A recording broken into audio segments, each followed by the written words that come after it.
What's up, YouTube? This is Too Raw for TV.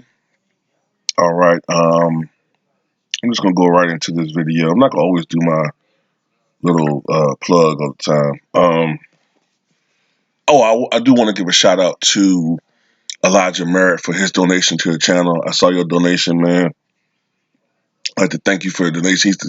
He's the biggest supporter of this channel, um, and he's been with me. I think he said since 2015, 16, I think. So shout out to Elijah Merritt. And I thank everybody that has donated to this channel and everybody that supports this channel. Whether you support it through, your comments, your encouraging words, or if you're signed to the Patreon, it doesn't matter, man. You know what I'm saying? Like if you just support this channel, you rock with me, man. I really appreciate it. And I want to say this too: the LDBC is a family. The Lions Den basketball community, the Lions Den boxing community, the LDBC in general, we're a family, and we're not always going to agree with everything. You know what I'm saying? And like a family have disagreements, but at the end of the day, we're family. And while, I'm saying, someone might disagree with me on some things I say in my videos, you best believe you guys get disrespectful with that individual, I'm going to block your ass. All right? So that's just how that is on this channel. All right, now, talk about Luka Doncic. Luka it was a team effort by the Dallas Mavericks, but they beat the Los Angeles Lakers at LA at Staples. Final score 114-100. The game at the end wasn't even really that close. And it was a team effort because earlier in the game, Luka was struggling. He wasn't shooting well at all at the beginning of this game. And the Lakers looked like they were on their way to maybe like a 8 to 10 point, maybe 12-point home victory. But the Mavericks got it going in the second half. And Luka got it going. After starting the game off 2 of 9 from the floor, he finished, I believe, 8 of 14 shooting afterwards. He had also, I think, 9 rebounds and 10 assists. Luka is literally a walking triple-double. There's no doubt about it. My only caveat with him, it isn't actually Luka Doncic. He's a bad player. When I say bad, I mean good. He's a bad dude. I think that right now you can make an argument that Luka is at the very least a top 3 player. I would have it him. Well, I would have it Giannis, Luka, and then maybe James Harden. You know what I'm saying? My only issue is the media and the narrative. It's a lot of other stuff. It's politics.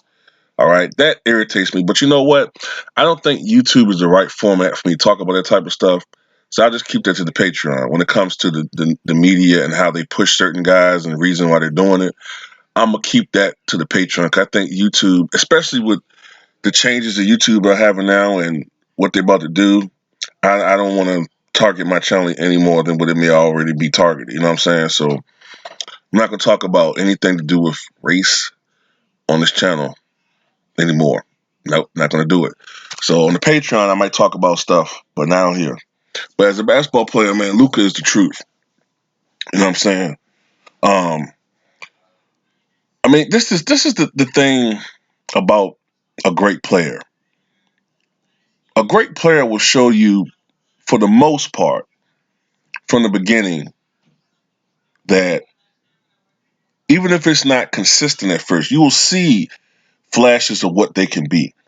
Now, Dirk Nowitzki didn't start off gangbusters. Dirk Nowitzki struggled when he first came to the NBA. You know what I'm saying? I think he was traded from Milwaukee to the Mavericks in that Robert Tractor Trailer trade. I know Dallas Mavericks, think they're blessings that they made that trade. But, no disrespect to Robert Tractor Trailer, rest in peace. But Dirk struggled. Chauncey Billups didn't find his way in the NBA for a while. So don't get me wrong, everybody's not going to start off great, but they will show you flashes. They will give you games where you can see what they can do. A guy like Lonzo Ball, he's average at best. Average. And I guess there's nothing wrong with that, but a second overall pick should not be average. We're not expecting an average starting player. We expect a star. We expect a guy who can be dominant at least when it needs to be. He can't do that. And that's why he gets critiqued and criticized so much. You know what I'm saying? Some of it is maybe, you know what I'm saying? Maybe it is, some of it is just, you know what I'm saying, like a revolt against the media. You know what I'm saying? And the constant narrative that they push out, and you got to respond to it, you know? But anyway, Luka Doncic is that dude, man, and the Dallas Mavericks are playing at a level that most people didn't expect. I think with this victory, they're now 13-6. It's still early, but at the pace they're going right now, they're on pace to win like 54, 55 games. Not saying they're going to do that, but I do think this team can win at least 50 games, and that would be a very remarkable achievement for a team that many people didn't even think would make the playoffs this year, or even be a playoff contending team. But the fact that Luka is doing this in his second year, you know what I'm saying, is astounding. This is his second NBA season, and he's averaging well over 30 points in his second year. I mean, does he stat pad a little bit sometimes? Yeah. You know what I'm saying? Uh, does he take bad shots sometimes? Yeah. Okay. Um, but more often than not, Luca produces. You know what I'm saying? Luca delivers for the Dallas Mavericks, and he has this team. He's the leader of a team that is way beyond, as far as performance, as far as expectations. Like, they're the best offensive team in the NBA right now statistically, and they're gonna be a team to be reckoned with in the future. You know what I'm saying? Like, are they gonna be a championship team this year? No. But when Luca really starts to develop his game, and that's a scary thing to say for a guy that is only in his second year, but he's putting up a triple double almost. But when this guy gets like 25, 26 years old, and he's really starting to get into his prime years, I can only imagine what he'll be doing by that time. You know what I'm saying? The one thing I wish that he would work on is defense. I know that the way that he is built, he doesn't seem like he's very quick footed. You know what I'm saying? He doesn't have a lot of good lateral movement.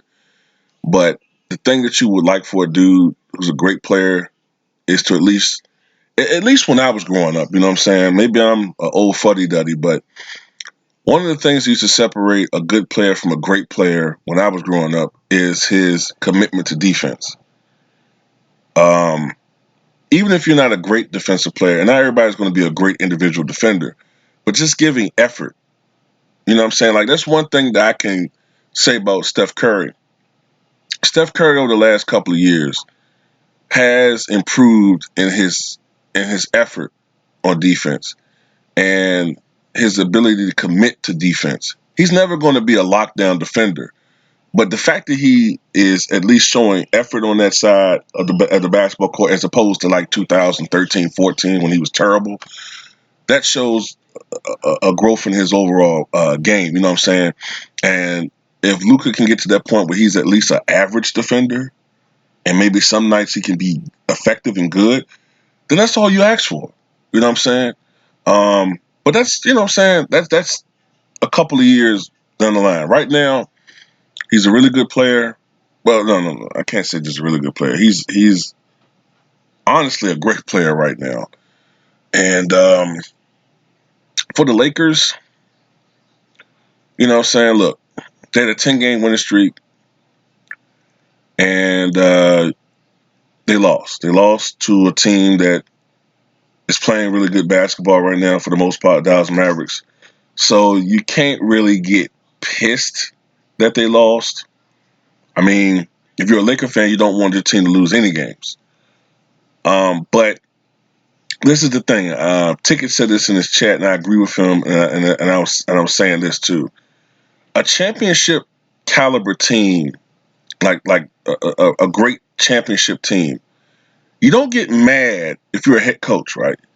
If the team loses on occasion, 7-game winning streak and they lose, 5-game winning streak they lose, 10-game winning streak like in this case and they lose, or those great championship teams like the Kobe Lakers or Michael's Bulls, 18-game winning streak, 17-game winning streak and you lose, and then you come right back with a 9-game winning streak. Those type of losses are acceptable. Maybe some of it is like you get a little bad habits might set in because you've been playing some bad teams. And then when you play a good team, you're like, okay, we got to get serious again. And then you bounce back and come back and you beat the bejabbers out of your next team, the next team you play, because like, look, this is what, okay, we serious now. We woke up. We were sleepwalking the last 3 or 4 games, but now we back. Okay, we the Lakers. You know what I'm saying? We Anthony Davis, we LeBron. You know what I'm saying? This is what we do. Okay, if they come back against the Denver Nuggets and they beat the fucking Denver Nuggets at Denver by 25, then you can't say nothing then. You like, okay, they came right back from that loss and they right back to it. But if they lose the next game, especially pretty badly, you know what I'm saying? And then let's say, I don't know who they play after. Is it Portland? Well, if they play next and then they lose again, then all of a sudden you got a 3-game losing streak. And if you're a championship aspiring team, you don't want to sit up there and lose multiple games in a row. It's disconcerting. Remember, I don't know if any of you guys remember this. Remember the last couple of Cavalier teams where I did videos on this channel? This is when LeBron was still there. And this is when it was going to the finals. But I said back then, you know, all these games that the Clippers, the Cavaliers were losing, remember they would like have this bad habit of playing down to a level of competition. Like they would, you know, conceivably beat like maybe, let's say they beat the Rockets at Houston. Let's say the year the Rockets won 65 games, they beat the Rockets, right? But then they become the next game and lose to a bad team like the Knicks. They would lose at home to the Knicks by 14, and the defense was terrible. And then they might beat a good team, you know, a couple of good teams or a couple of average teams. Then they would lose to a team they should beat. And I was saying this isn't the way a champion plays. You know what I'm saying? This up and down, up and down, up and down. This is going to catch up to them. You know what I'm saying? And it caught up to them when they played against the Warriors. Now I'm not saying that they would have beaten the Warriors, but you notice they got blown the hell out, right? A great team has a different mindset.